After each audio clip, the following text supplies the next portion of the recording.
In January 2019, WeWork was worth $47 billion, more than Ford, more than Twitter. Its business? Renting desks. 10 months later, that number was $8 billion.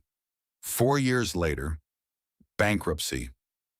And here's the twist nobody talks about. The man who built it and broke it walked away with $1.7 billion. This is the story of the most expensive illusion in startup history, and why the smartest money in the world fell for it. Let's make this about you, because you've heard this promise before. Growth solves everything. Here's what growth looked like at WeWork. In 2016, it lost $430 million. In 2017, $930 million. In 2018, $1.93 billion, more than its entire revenue. Every dollar that came in, more than a dollar burned. And still, the most sophisticated investors on the planet kept writing checks. Bigger ones, faster ones. Why does this matter to you? Because the forces that made them do it, fear of missing out, story over spreadsheet, refusing to admit a mistake, are the same forces working on you, on your investments, your career, your business. WeWork is just what they look like with $47 billion behind them. Everything you're about to hear comes from primary sources. WeWork's own IPO filing, the bankruptcy petition from November 2023, and SoftBank's earnings reports. No rumors, their own documents. Let's start with the moment the illusion was born. WeWork didn't collapse in 2019. It collapsed on day one, inside the spreadsheet. Everything after was just the world catching up. The model was simple. Sign office leases for 15 years. Rent the space out month to month.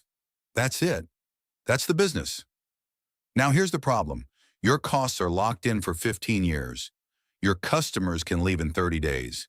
In good times, the gap is profit. In one bad quarter, the gap becomes a trap door. And we knew what this business was worth. A company called IWG, same model, more locations, actually profitable, was worth under $4 billion. WeWork was valued at 47. Say it out loud. A subleasing company, 12 times the price of its profitable twin. The difference? Vocabulary. WeWork didn't rent desks. It sold space as a service. It wasn't a landlord. It was a physical social network. The word tech was doing $40 billion of work. Your takeaway: a story can inflate a price. It cannot inflate value. When a company is valued on its vocabulary, look at what it does, not what it says. But a story this big needs a believer with deep pockets. Enter the man who paid $4.4 billion after a 12-minute tour. Too much money is more dangerous than too little. In 2017, SoftBank's Masayoshi Son visited WeWork's headquarters. The tour took about 12 minutes. He invested $4.4 billion. His advice to founder Adam Neumann: make it 10 times bigger. In a fight, he said, being crazy is how you win. So WeWork got crazy. Locations exploded from around 200 to over 750. Spending doubled, then doubled again. And when the losses became impossible to hide, WeWork invented a new metric: community-adjusted EBITDA. Strip out your biggest costs. Call what's left profit. Be honest with yourself for a second. When money is easy, a raise, a windfall, cheap credit, do you get more disciplined or more creative? Your takeaway: constraints are a feature. A tight budget forces choices. Unlimited money doesn't remove your problems. It removes the feedback that tells you they exist. And money without brakes needs a driver without brakes. Time to meet him. Governance sounds like the most boring word in business, until it costs you $40 billion. Adam Neumann held special shares worth 20 votes each. The board could not outvote him on anything. So nobody stopped him when he personally trademarked the word "we" and sold it to his own company for $5.9 million. Nobody stopped him from buying buildings privately and leasing them back to WeWork. And nobody edited the IPO filing that declared the company's mission to elevate the world's consciousness. Read that again.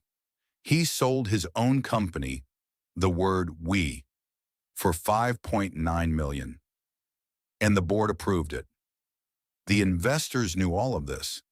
It was in the documents they signed. They kept paying because the growth chart pointed up and to the right. Your takeaway: before you invest in a company or join one, ask a single question.